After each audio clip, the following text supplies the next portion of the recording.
మనల్ని ధనవంతులుగా చేయాలి అనే ఉద్దేశంతో యేసుక్రీస్తు ప్రభువు ఎంతో పేదరికమైనటువంటి స్థితిలో, ఎంతో దీనమైనటువంటి స్థితిలో ఆయన జన్మించాడు అనేది మనం జ్ఞాపకం చేసుకుంటున్నాం. ఫిలిప్పీలకు రాసిన పత్రిక 2వ అధ్యాయము 6-7 వచనాలు చదువుకుందాం. ఫిలిప్పీ 2:6-7.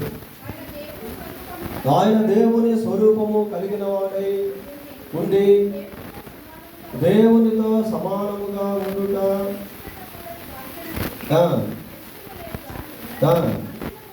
మనుషుల పోలికగా పుట్టి దాసుని స్వరూపమును ధరించుకొని తను తానే రిక్తునిగా చేసుకున్నాడు. రిక్తుడు అంటే ఏమీ లేనటువంటి వాడు. ఈరోజు మనం క్రిస్మస్ ఎంతో చక్కగా వస్త్రాలు ధరించుకొని, బంగారం ధరించుకొని, చాలా మంచి డిగ్నిఫైగా మనం కనబడుతూ ఉన్నాం పిల్లలు. కానీ యేసుక్రీస్తు ప్రభు ఎలా ఉన్నాడు అంటే ఆయన ఏమీ లేనటువంటి వాడుగా, అన్నీ ఉన్నటువంటి వాడు, తనకు సంబంధించినవన్నీ మనకి ఇచ్చేదానికి ఏమీ లేనటువంటి వాడుగా మారిపోయాడు. గలతీ పత్రిక 4వ అధ్యాయము 4వ వచనం చదువుకున్నాం. అయితే కాలము పరిపూర్ణమైనప్పుడు దేవుడు తన కుమారుని పంపెను. ఆయన స్త్రీ యందు పుట్టి మనము దత్తపుత్రులము కావాలని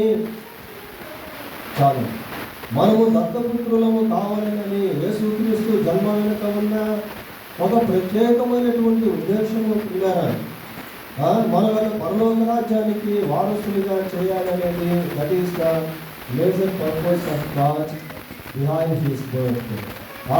ఆ జన్మ వెనుక దేవుని యొక్క ప్రాముఖ్య ఉద్దేశము మనల్ని ఏం చేయాలంట? దత్తపుత్రులుగా చేయడము. రోమపత్రిక 8వ అధ్యాయము 8వ అధ్యాయం 17వ వచనం చదువుకుందాం. 8-15. వారసులము అనగా దేవుని వారసులము పిల్లరా. మనం దేవుని యొక్క రాజ్యంలోనికి వెళ్ళినప్పుడు ఆయనకు సంబంధించినవన్నీ కూడా మనం అనుభవించేటువంటి వారంగా ఉంటాం. మనల్ని ధనవంతులుగా చేయటము అన్న ఉద్దేశంలో God wants to bless us abundantly. మనల్ని సమృద్ధిగా దేవుడు ఆశీర్వదించాలని కోరుకున్నాడు పిల్లరా. చూడండి, ఎఫెసీ పత్రిక 1వ అధ్యాయము 3వ వచనం చదువుకున్నాం.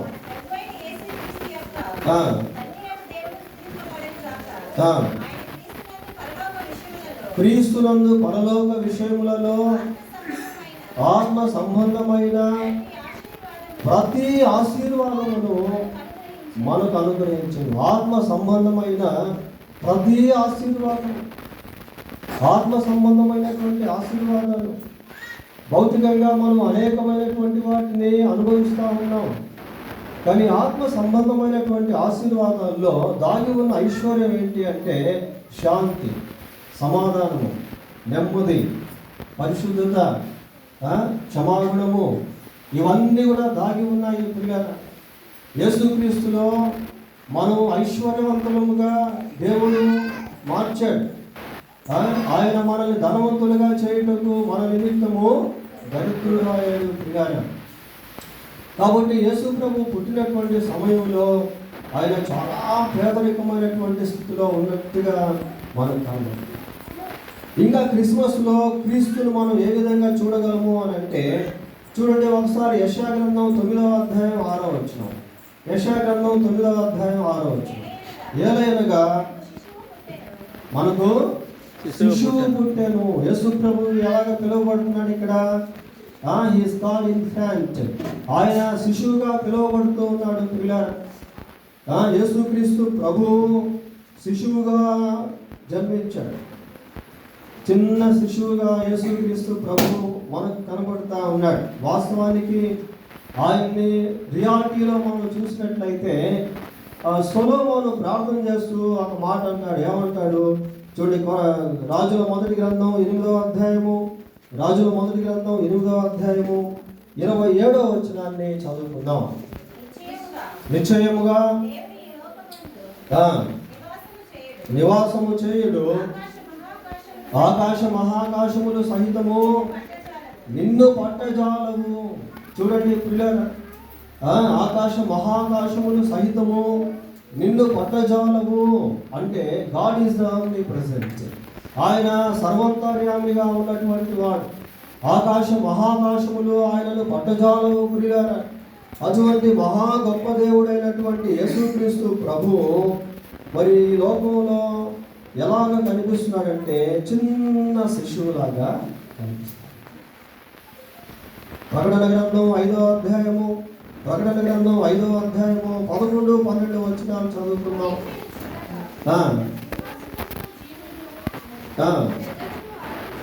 ఆవరించి ఉన్న అనేక దూతల స్వరము వినబడెను. వారి లెక్క ఎలాగుందట? కోట్ల కొలదిగా ఉందట. వారి లెక్క కోట్ల కొలదిగా ఉందట. కోట్ల దేవదూతలు. వధింపబడిన గొర్రెపిల్ల అంటే యేసుక్రీస్తు ప్రభు అన్నమాట. శక్తియు ఐశ్వర్యమును జ్ఞానమును బలమును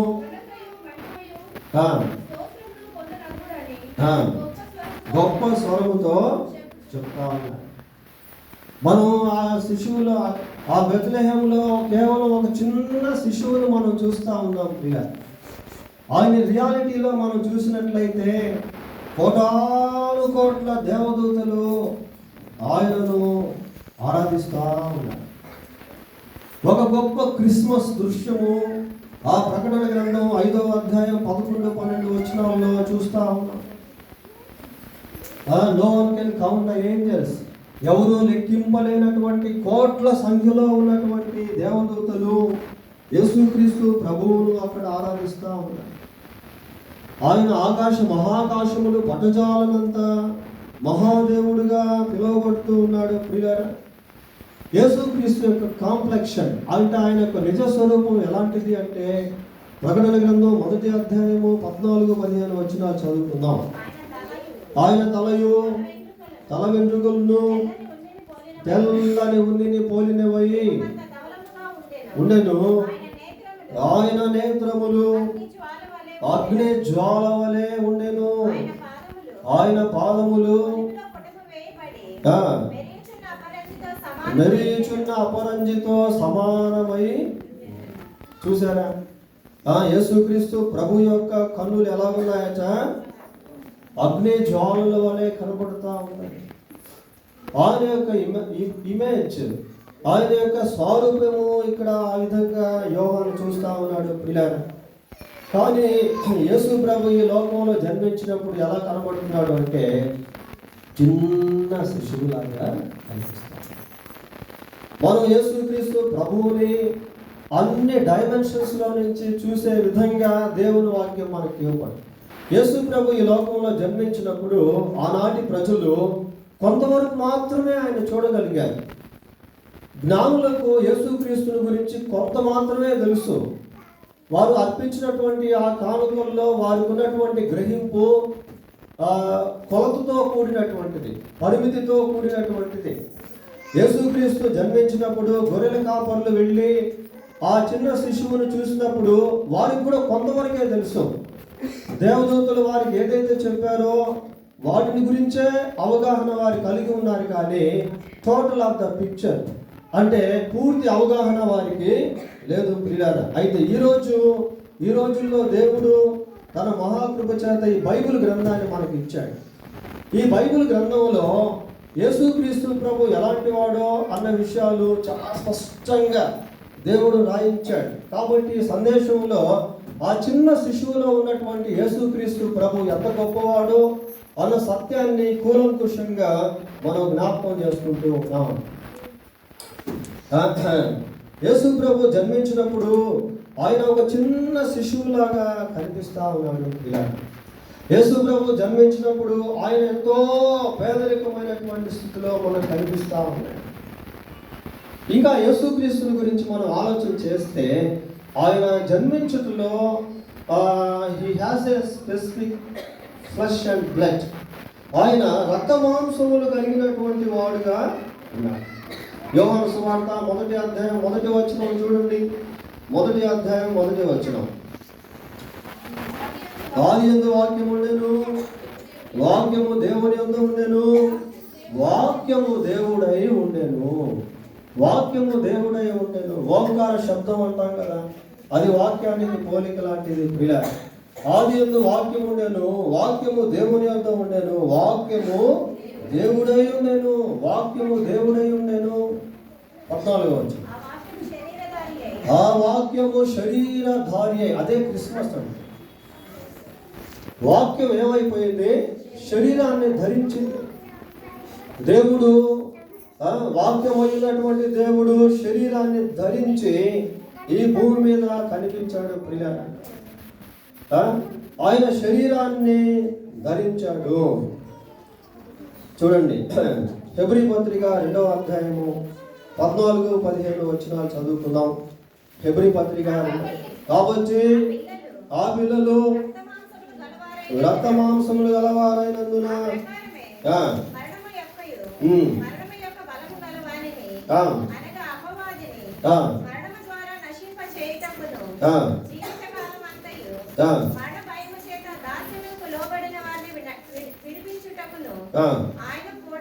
ఆయన కూడా రక్త మాంసములలో పాలివాడాయి. ప్రియులారా, మనం యేసుక్రీస్తు ప్రభువును గురించి జ్ఞాపకం చేసుకుంటాం. ఆయన ఆత్మ స్వరూపి అయినటువంటి దేవుడు, ఆయన అదృశ్య స్వరూపి అయినటువంటి దేవుడు. అయితే ఇక్కడ ఆయన జన్మించినటువంటి ఆ విధానంలో రక్త మాంసములు కలిగినటువంటి వాడుగా కనిపిస్తాడు.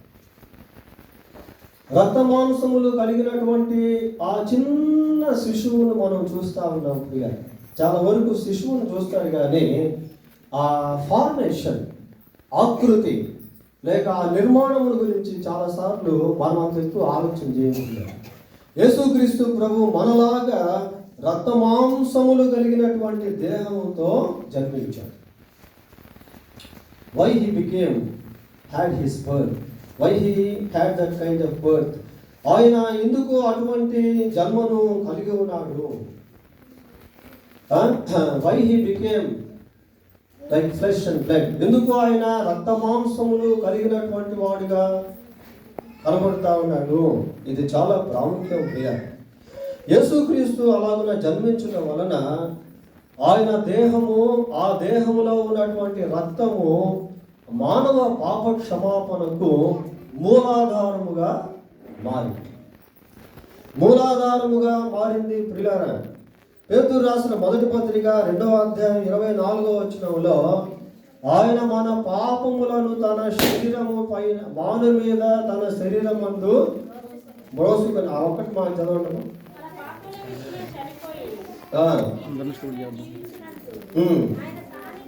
ఆయన తానే తన శరీరమందు మన పాపములను మ్రాను మీద మోసుకొనెను.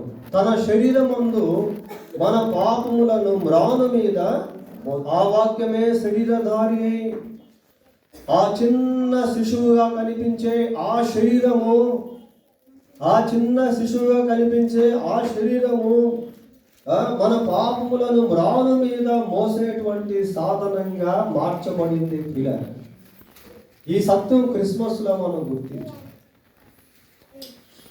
యెషయా గ్రంథం 53వ అధ్యాయం 5వ వచనంలో ఆయన మన అతిక్రమ క్రియలను బట్టి గాయపరచబడెను, మన దోషములను బట్టి నలుగగొట్టబడెను. The body that Jesus has was crushed. ప్రియులారా, యేసుక్రీస్తు అర్థమైన శిక్ష ఆయన మీద పడింది.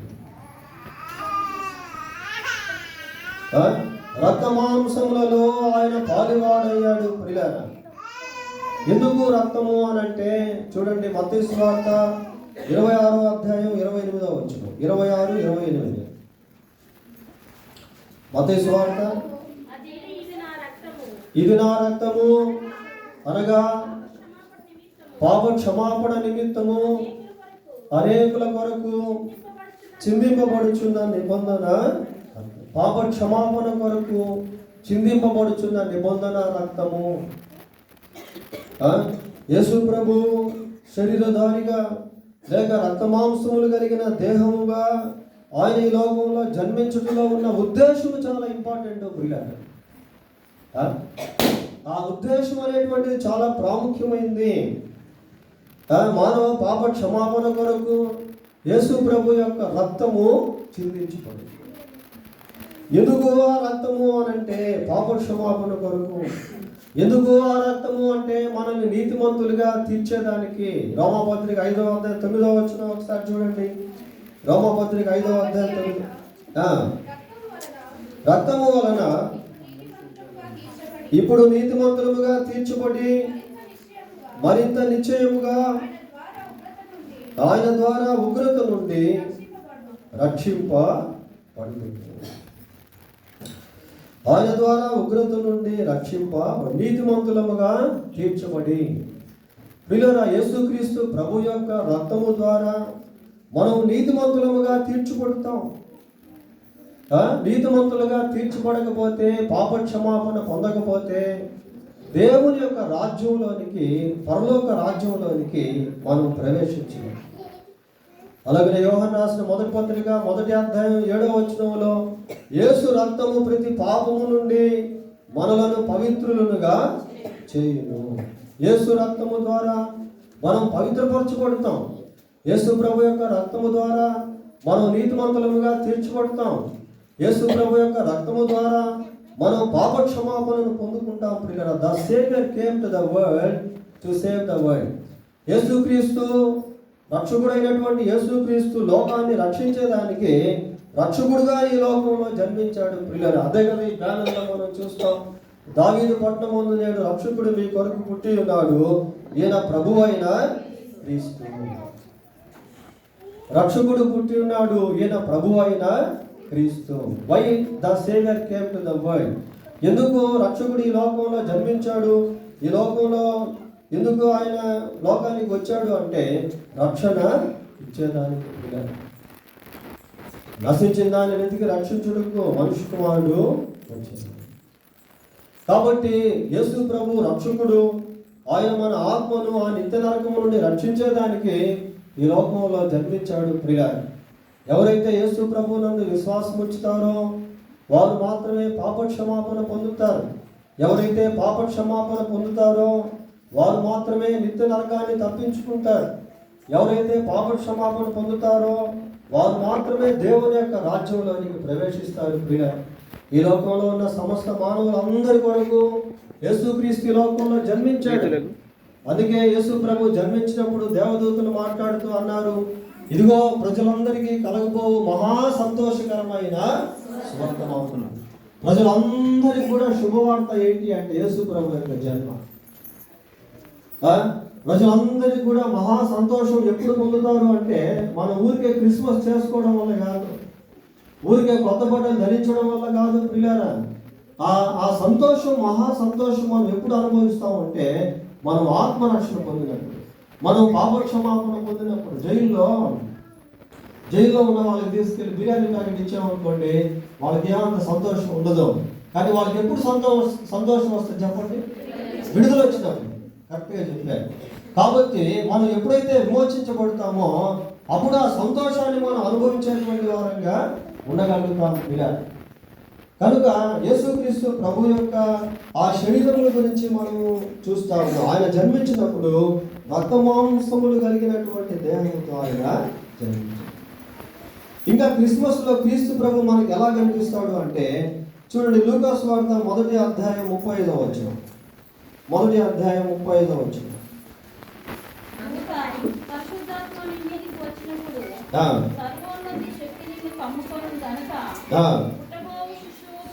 పుట్టబోవు శిశువు పరిశుద్ధుడై దేవుని కుమారుడు అనబడును.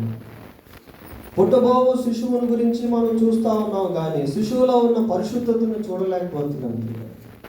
కాబట్టి మనం దేన్ని చూడాలి, దేన్ని చూస్తున్నాము అనేది చాలా ప్రాముఖ్యం.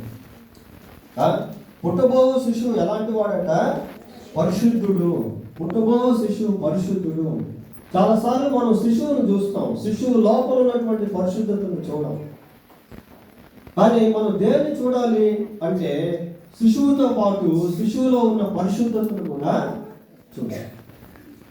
Jesus is Holi God. యేసుక్రీస్తు ప్రభు పరిశుద్ధుడైనటువంటి దేవుడు. మనం శిశువును మాత్రమే కాదు కానీ శిశువులో ఉన్నటువంటి ఆ పరిశుద్ధతను కూడా చూడడం అనేది చాలా ప్రాముఖ్యము. యేసుక్రీస్తులో జన్మ పాపము, కర్మ పాపము అనేటువంటివి లేవు. ఆ యేసు ప్రభువులో ఎక్కడ జన్మ, కర్మ, పాపములు అనేటువంటివి లేవు. Is the Holi one. ఆయన పరిశుద్ధుడు, పరిశుద్ధుడైనటువంటి దేవుడు. హెబ్రీ పత్రిక 7వ అధ్యాయము, హెబ్రీ పత్రిక 7వ అధ్యాయం 26వ వచనం. 7:26. పవిత్రుడును, నిర్దోషియు, నిష్కల్మషుడును, పాపులలో చేరక ప్రత్యేకముగా ఉన్నవాడు. పవిత్రుడు, నిష్కల్మషుడు. ఇంకా ఏమని చెప్తున్నాం? పవిత్రుడును, నిష్కల్మషుడును, నిర్దోషియు, దోషము లేనట్టు. యేసుక్రీస్తు ప్రభు ఆ శిశువు పరిశుద్ధుడు అన్న మాటలు మనం చదువుతా ఉన్నాము. ప్రియులారా, పేతురు రాసిన మొదటి పత్రిక 2వ అధ్యాయం 22వ వచనం. పేతురు రాసిన మొదటి పత్రిక, ఆయన పాపము చేయలేదు. హి కమిటెడ్ నో సిన్. ఆయన పాపం ఏది కూడా చేయలేదు. ప్రియులారా, ఈ లోకంలో యేసు ప్రభు జన్మించి సుమారు 33 సంవత్సరాల లోకంలో జీవించాడు. కానీ ఆయన ఎక్కడ ఏ పాపం అనేటువంటిది చేయలేదు. ఆయన జీవితం ఎంతో ఫిల్టర్ చేయబడింది, వడగట్టబడింది. కానీ ఎక్కడ ఏ దోషము, ఏ పచ్చ పాపం అనేటువంటిది ఆయనలో కనబడలేదు. ఆయన ఏ పాపము చేయలేదు. యోహాను రాసిన మొదటి పత్రిక 3వ అధ్యాయం 5వ వచనం. 3వ అధ్యాయం 5వ వచనం.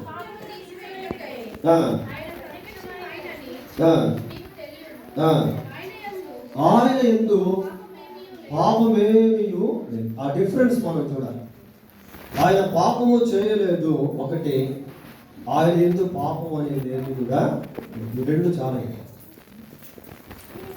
ఆయనలో పాపం లేదు, ఆయన ద్వారా కూడా పాపం జరగలేదు. ప్రియ, ఆయన పరిశుద్ధుడైనటువంటి దేవుడు, పరిశుద్ధుడైనటువంటి దేవుడు. ఈ పరిశుద్ధత మనకు నేర్పించేటువంటి పాఠం చాలా ప్రాముఖ్యం. పిల్లల, మనం దేవుని గురించి ధ్యానం చేసుకోవడం, మనం యేసు ప్రభువుని గురించి ధ్యానం చేసుకుంటూ ఉన్నప్పుడు ఆయన లైఫ్ మన మీద రిఫ్లెక్ట్ అవుతాం. ఆ రిఫ్లెక్షన్ అనేది చాలా ఇంపార్టెంట్.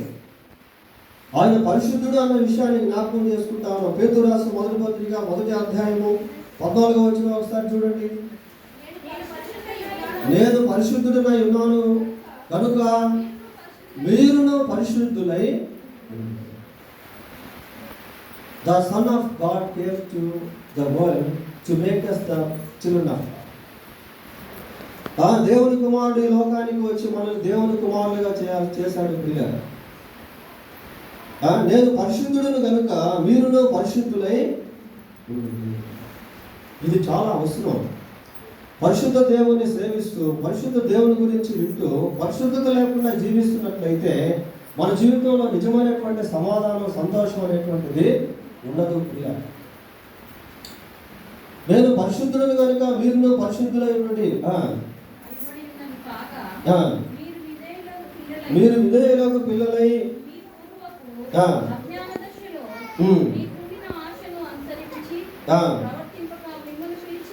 మిమ్మల్ని పిలిచిన వాడు పరిశుద్ధుడైన ప్రకారము మీరును సమస్త ప్రవర్తన యందు పరిశుద్ధులై ఉండండి. సమస్త ప్రవర్తన యందు.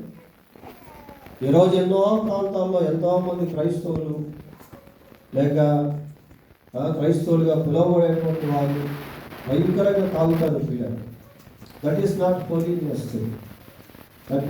అది పరిశుద్ధత అనేది కాదు. రకరకాల ఎంటర్టైన్మెంట్స్, రకరకాల వినోదాలు ఎంతో మంది జరిపించుకుంటూ ఉంటారు. పిల్లల, పరిశుద్ధ దేవుని గురించి జ్ఞాపకం చేసుకుంటూ ఉంటాం, కానీ పరిశుద్ధత లేకుండా మన జీవితంలో జీవిస్తాం.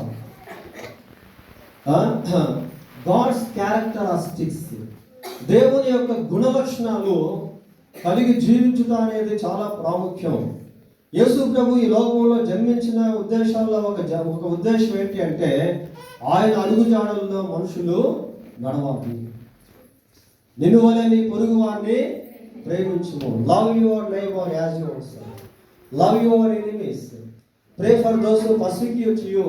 మిమ్మల్ని హింసించే వారి వరకు ప్రార్థన చేయండి. మీ శత్రువులను ప్రేమించండి. నిన్ను వలె నీ పొరుగు వారిని ప్రేమించుము. యేసు ప్రభు ఈ లోకంలో జన్మించి మానవాడికి అందించిన సందేశం ప్రేమ సందేశం. ప్రియ ఆ ప్రేమ పరిశుద్ధతలో దాగి ఉంటుంది. ఆ ప్రేమ క్షమాగుణము, దీనత్వము, సహనము, ఓర్పు, న్యాయము, సత్యము, ఇవన్నీ కూడా పరిశుద్ధతలో దాగి ఉన్నటువంటి లక్షణాలు. హెబ్రీ పత్రిక 12వ అధ్యాయము 14వ వచనం. 12వ అధ్యాయం 14వ వచనం.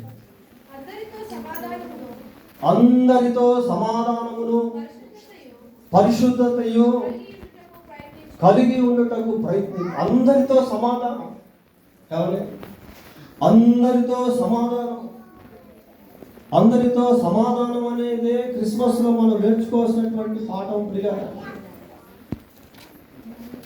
ఆయన ఇష్టమైన వారికి భూమి మీద దేవునితో సమాధానం, మనుషులతో సమాధానం. ఒకవేళ ఎవరితో అయినా సమాధానం లేకపోతే సమాధానం పడ్డం. భార్య భర్తల మధ్య సమాధానం, అన్నదమ్ముల మధ్య సమాధానం, కుటుంబాల్లో సమాధానం, సంఘంలో సమాధానం, సమాజంలో సమాధానం. యేసు ప్రభుకున్నటువంటి పేరులో ఒక పేరు సమాధానకర్త అయిన సమాధానమునకు అధిపతి, ప్రిన్స్ ఆఫ్ పీస్. సమాధానమును పరిశుద్ధతను కలిగి ఉండటకు ప్రయత్నించండి. సమాధానమును పరిశుద్ధతను. పుట్టబోవు శిశువు ఎలాంటి వాడట? పరిశుద్ధుడు. పుట్టబోవు శిశువు పరిశుద్ధుడు. ప్రియులారా, అందరితో కూడా పరిశుద్ధత కలిగి ఉండండి, జీవించండి. మీ సమస్త ప్రవర్తన అంతటి యందు పరిశుద్ధతను కలిగి. పోతే చివరిగా 5 విషయాలు నేను చెప్తా ఉన్నాను. 4 విషయాలు చెప్పాను. 5వదిగా క్రిస్మస్ అనేటువంటిది ఎప్పుడు ప్రారంభించబడింది అనే ప్రశ్న మనం వేసుకుంటే, యేసు ప్రభు జన్మించిన ఆ నాటి నుండి ప్రారంభించబడింది అని సహజంగా మనం చెప్తున్నాం. సుమారుగా 2000 సంవత్సరాల క్రితం యేసు ప్రభు జన్మించారు. ఆ జన్మించిన సమయంలోనే కదా దేవదూతలు పాటలు పాడారు, గొల్లలు ప్రభువును ఆరాధించారు, మరి వైజ్ మ్యాన్ జ్ఞానులు వచ్చి ప్రభువును ఆరాధించారు. So Christmas begin. కాబట్టి క్రిస్మస్ మరి యేసు ప్రభు జన్మించినప్పుడు ఆరంభమైంది. అయితే వాస్తవానికి క్రిస్మస్ అనేది ఎలాంటిది అంటే, అది ఎవర్ గ్రీన్ క్రిస్మస్. క్రిస్మస్ అనేటువంటిది త్రికాల ఆరాధన పూజ. త్రికాల ఆరాధన అంటే 3 కాలాల్లో ఉండేటువంటి ఆరాధన క్రిస్మస్. ఎందుకు చూడండి, ఒకసారి ప్రకటన గ్రంథం 1వ అధ్యాయము, ప్రకటన గ్రంథం 1వ అధ్యాయం 8వ వచనం చదువుకుందాం. ఆల్ఫాయు ఒమేగాయు నేనే, వర్తమాన భూత భవిష్యత్ కాలంలో ముందువాడను నేనే అని సర్వాధికారియు దేవుడు నాకు ప్రభువు సెలవిచ్చుచున్నాడు. యేసుక్రీస్తు ప్రభు ఎవరు అంటే, ఆయన వర్తమాన భూత భవిష్యత్ కాలంలో సర్వాధికారిగా ఉన్నటువంటి. కాబట్టి కేవలం 2000 సంవత్సరాల నుంచే క్రిస్మస్ ఆరంభమైందనేది కాదు, దానికి పూర్వము కూడా ఆదియందు వాక్యము. కనుక వర్తమాన భూత భవిష్యత్ కాలంలో యేసుక్రీస్తు ప్రభు ఉన్నాడు. కాబట్టి Christmas is ever green. It is for ever and ever. Christmas అనేటువంటిది ఎప్పుడు ఉండేటువంటిదే ప్రియ. యేసుక్రీస్తు ప్రభు జన్మించినటువంటి సమయంలో క్రిస్మస్ జరిగింది. డ్యూరింగ్ హిస్ బర్త్, ఆయన జన్మించినటువంటి సమయంలో దేవదూతలు వచ్చి ప్రభువును, ఆ క్రిస్మస్ అంటే దేవుని ఆరాధించుట, క్రీస్తుని ఆరాధించుట అని అర్థం. యేసుక్రీస్తు జన్మించినప్పుడు దేవదూతలు వచ్చి ప్రభువును ఆరాధించారు. యేసుక్రీస్తు ప్రభు జన్మించినటువంటి సమయంలో మరి జ్ఞానులు వచ్చి ప్రభువును పూజించినట్టుగా బైబిల్లో మనం చూస్తాం. ఇలా యేసు ప్రభు జన్మించినటువంటి సమయంలో మరి జ్ఞానులు వచ్చి యేసు ప్రభువును పూజించారు.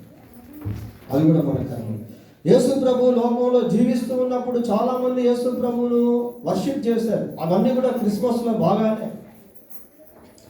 తర్వాత యేసు ప్రభు చనిపోయేటువంటి సమయంలో కూడా క్రిస్మస్ని జ్ఞాపకం చేసుకున్నారు. చనిపోయే సమయంలో ఇస్కరియోతు యూదా వచ్చి అన్నాడు, ఈయన నిజంగా నీతిమంతుడు అని. పిలాతు భార్య చెప్పింది, ఆయన నీతిమంతుడు, ఆయన జోలికి వెళ్ళొద్దు అని. నీతిమంతుడు అంటేనే క్రీస్తుని ఆరాధించడంలో ఆ ఎక్స్ప్రెషన్స్ అలాంటివి ప్రియులారా. కనుక యేసు ప్రభు జన్మించేటువంటి సమయంలో కూడా క్రిస్మస్ అనేది మనం చూడగలుగుతాం. తర్వాత యేసుక్రీస్తు ప్రభు మరణించి సమాధిలో ఉంచబడి 3వ రోజు తిరిగి లేచాడు. పునరుద్ధానంలో కూడా యేసుక్రీస్తు ప్రభువును ఆరాధించారు. అనేక మంది స్త్రీలు ప్రభువును ఆరాధించిన దాఖలా బైబిల్లో మనం చూస్తాము ప్రియులారా. ఆయన పునరుద్ధానుడై తిరిగి లేచి 40 రోజులు కనబడి ప్రజలకి, తర్వాత ఆరోహణుడై పరలోకానికి వెళ్ళిపోయాడు. ఆయన ఆరోహణ అవుతున్నటువంటి సమయంలో కూడా క్రిస్మస్ జరిగింది. చూడండి ఒకసారి లూకా సువార్త 24వ అధ్యాయము 51, 52 వచనాలు. 51, 52 వచనాలు. ఆయన వారిలో నుండి ప్రత్యేకింపబడి పరలోకములకు ఆరోహణుడాయను. వారు ఆయనకి ఏం చేశారు? నమస్కారం చేసి. ఆరోహణలో క్రిస్మస్ మనం చూస్తా ఉన్నాం. పోతే మనం పరలోకానికి వెళ్ళామనుకోండి, అక్కడ ఈ క్రిస్మస్ అనేటువంటిది will be for ever and ever, for ever and ever, for ages and ages, యుగ యుగాలు క్రిస్మస్ అక్కడ జరగగానే ఉంటుంది. ప్రకటన గ్రంథం 22:4 అది చూసి ముగిద్దాం. ప్రకటన గ్రంథం 22:4. ఆయన దాసులు ఆయనను సేవించుచు ఆయన ముఖదర్శనము చేయుచుందురు. ఆయన నామము వారి నొసల యందు ఉండును, రాత్రిక ఎన్నడూ ఉండదు.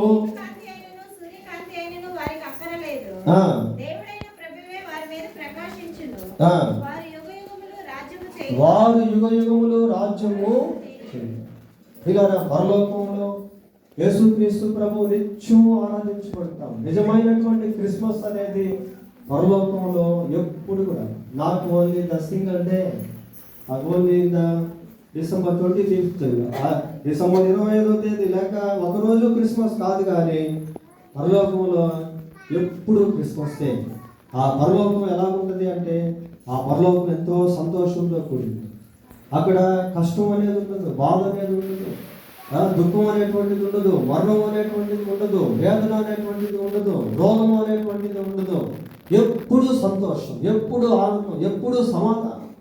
ఆ పరలోక రాజ్యానికి మనం తీసుకువెళ్ళాలనే యేసుక్రీస్తు ప్రభు మన రాజ్యానికి వచ్చాడు. వచ్చి మనందరి కొరకు ఆయన కన్యక గర్భంలో జన్మించి పరిశుద్ధుడిగా జీవించి మనందరి కొరకు సిలువలో తన అమూల్యమైనటువంటి రక్తాన్ని చిందించి మరణించి సమాధి చేయబడి సజీవుడై 3వ రోజు తిరిగి వచ్చాడు.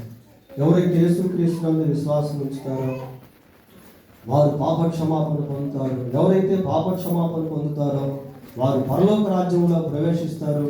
ఎవరైతే పరలోక రాజ్యంలో ప్రవేశిస్తారో వారు ప్రతి రోజు కూడా అక్కడ క్రిస్మస్ చేసుకుంటారే. ఒకవేళ పాపక్షమాపణ పొందకుండా మనం చనిపోయామనుకోండి, మనలో ఉన్నటువంటి ఆత్మ నిత్య నరకానికి వెళ్ళిపోతుంది. ఆ నరకంలో యుగ యుగాలు అగ్ని పడుతూ ఉంటుంది. పిరికి వారును, అవిశ్వాసులు, అసహ్యులను, నరహంతకులను, వ్యభిచారులను, మాంత్రికులను, విగ్రహారాధికులను, అబద్ధములను ప్రేమించి జరిగించి వారందరూ అగ్ని గంధకములతో మండు గుండములో పాలు పొందుతారు. ఇది 2వ మరణం. అది నిత్య నరకము. మరణం లేనటువంటి ఆత్మ ఆ భయంకరమైనటువంటి అగ్నిగుండంలో నిత్యము బాధ, వేదన, శిక్షణ అనుభవిస్తాము. దాని అక్కడికి ఎవరు వెళ్ళకూడదు. కాబట్టి చనిపోక ముందే యేసు ప్రభువును రక్షకుడిగా అంగీకరించి నిత్య రాజ్యానికి వారసులు అవ్వాలి. ఆ నిత్య రాజ్యంలో మనం will be richest people in the Kingdom of God. ఆ దేవుని యొక్క రాజ్యంలో మనం ఐశ్వర్యవంతులు. ఆ దేవుని యొక్క రాజ్యంలో గొప్ప సంతోష సమాధానంతో యుగాలు మనం జీవించేటువంటి వారిగా ఉండగలుగుతాం. దేవుడి వర్తమానాన్ని దీవించడానికి ప్రారంభిస్తున్నాం. ప్రార్థన. పరిశుద్ధుడు అయిన మా దేవా యేసు ప్రభువా, మీకు వందనాలు, స్తోత్రాలు. ఇక్కడికి వచ్చిన ప్రతి ఒక్కరిని దీవించి ఆశీర్వదించండి. ఆ చిన్న శిశువులో ఉన్న ప్రత్యేకతలు మేము జ్ఞాపకం చేసుకున్నాం. ఈ వర్తమానం విన్న మాకందరికీ దీన్ని దీవెనకరంగా చేయమని మా రక్షకుడైన యేసుక్రీస్తు పరిశుద్ధమైన నామములో ప్రార్థన చేస్తున్నాము తండ్రి. ఆమేన్. అందరూ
ప్రతి హృదయంలో నిజమైన క్రిస్మస్ సంతోషాన్ని సమాధానం నింపమని వేడుకుంటూ మా ప్రభువైన యేసుక్రీస్తు నామమున ప్రార్థన చేస్తున్నాము తండ్రి.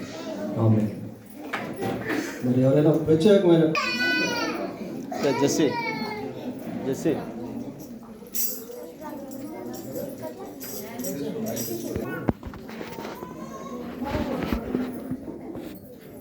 కుమార్ పాడు